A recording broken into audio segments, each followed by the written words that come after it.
ایمان کو مضبوط کرنا یہ ایک 6 میرے پاس ایک خیال تھا جسے میں شیئر کرنا چاہتا تھا۔ بعض مسلمانوں نے سست روی اختیار کی ہے جس سے بچنا ضروری ہے۔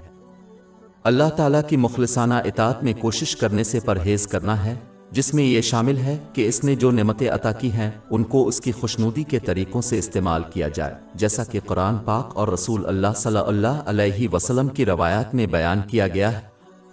اس پر اور اس کے بجائے دوسروں پر بھروسہ کریں کہ وہ زندہ ہوتے ہوئے اور مرنے کے بعد ان کے لیے دعا کریں۔ یہ ان لوگوں کا رویہ نہیں تھا جو اسلام کو کسی اور سے بہتر سمجھتے تھے۔ صحابہ کرام رضی اللہ عنہم، ان میں سے کسی نے بھی حضرت صلی اللہ علیہ وسلم سے ان کی طرف سے دعا مانگ کر سستی نہیں کی۔ انہوں نے اس کے بجائے اللہ تعالیٰ کی مخلصانہ اطاعت میں سخت جدوجہد کی اور پھر حضور نبی اکرم صلی اللہ علیہ وآلہ وسلم سے ان کی طرف سے دعا کرنے کی درخواست کی۔ اگر کسی نیک بزرگ کی دعا ہی کافی ہوتی تو صحابہ کرام رضی اللہ تعالیٰ عنہم ان سب کچھ کو اللہ تعالیٰ کی رضا کے لیے قربان نہ کرتے۔ 9 باب توبہ آیت 99۔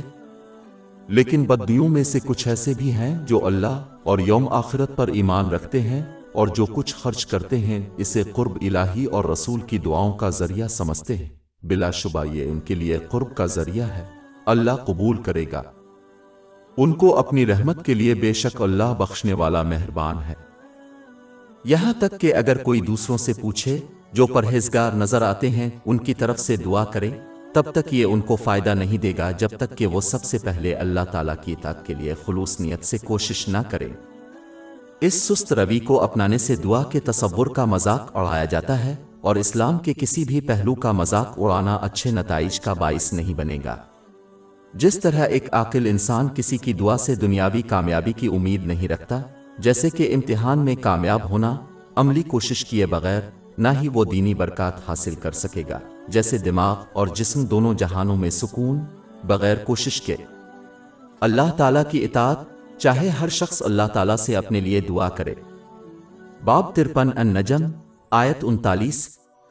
اور یہ کہ انسان کے لیے اس کے سوا کچھ نہیں ہے جس کے لیے وہ کوشش کرتا ہے۔ ہماری ویب سائٹ www.sheikhpod.com پر 400 سے زیادہ مفت e books, audio books, infographics, podcast اور بلاگ دستیاب ہے۔